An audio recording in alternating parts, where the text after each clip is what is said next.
The book of 2 Samuel. In the Old Testament. Read from the New King James. 2 Samuel chapter 11 verse 1 through 27. It happened in the spring of the year, at the time when kings go out to battle, that David sent Joab and his servants with him, and all Israel. And they destroyed the people of Ammon and besieged Rabbah. But David remained at Jerusalem. Then it happened one evening that David arose from his bed and walked on the roof of the king's house. And from the roof he saw a woman bathing. And the woman was very beautiful to behold. So David sent and inquired about the woman. And someone said, "Is this not Bathsheba, the daughter of Eliam, the wife of Uriah the Hittite?" Then David sent messengers, and took her.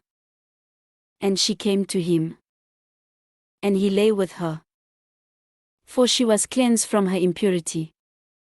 And she returned to her house, and the woman conceived. So she sent and told David, and said, "I am with child." Then David sent to Joab, saying, "Send me Uriah the Hittite." And Joab sent Uriah to David. When Uriah had come to him, David asked how Joab was doing, and how the people were doing, and how the war prospered. And David said to Uriah, "Go down to your house and wash your feet." So Uriah departed from the king's house, and a gift of food from the king followed him. But Uriah slept at the door of the king's house with all the servants of his lord, and did not go down to his house. So when they told David, saying, "Uriah did not go down to his house," David said to Uriah, "Did you not come from a journey? Why did you not go down to your house?" And Uriah said to David, "The ark and Israel and Judah are dwelling in tents, and my lord Joab and the servants of my lord are encamped in the open fields. Shall I then go to my house to eat and drink, and to lie with my wife? As you live, and as your soul lives, I will not do this thing." Then David said to Uriah, "Wait here today also, and tomorrow I will let you depart." So Uriah remained in Jerusalem that day and the next.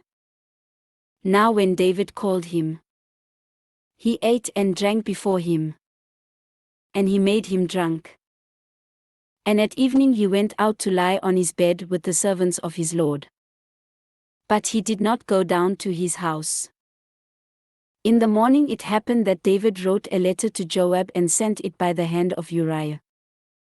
And he wrote in the letter, saying, "Set Uriah in the forefront of the hottest battle, and retreat from him, that he may be struck down and die."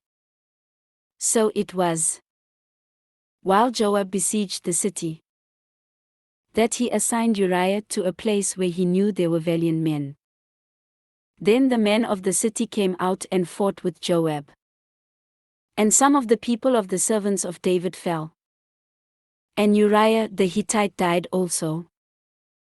Then Joab sent and told David all the things concerning the war, and charged the messenger, saying, "When you have finished telling the matters of the war to the king, if it happens that the king's wrath rises, and he says to you, 'Why did you approach so near to the city when you fought?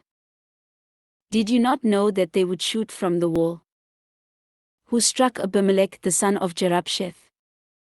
Was it not a woman who cast a piece of a millstone on him from the wall, so that he died in Thebez? Why did you go near the wall?' Then you shall say, 'Your servant Uriah the Hittite is dead also.'" So the messenger went and came and told David all that Joab had sent by him.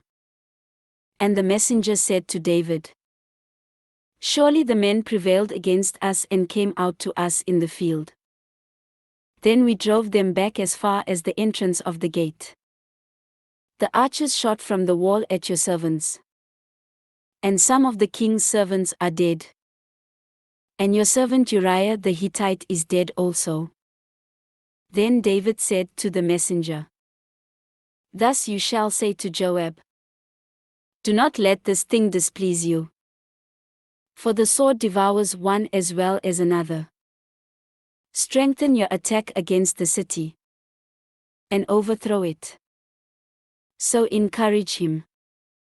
When the wife of Uriah heard that Uriah her husband was dead, she mourned for her husband. And when her mourning was over, David sent and brought her to his house. And she became his wife and bore him a son. But the thing that David had done displeased the Lord.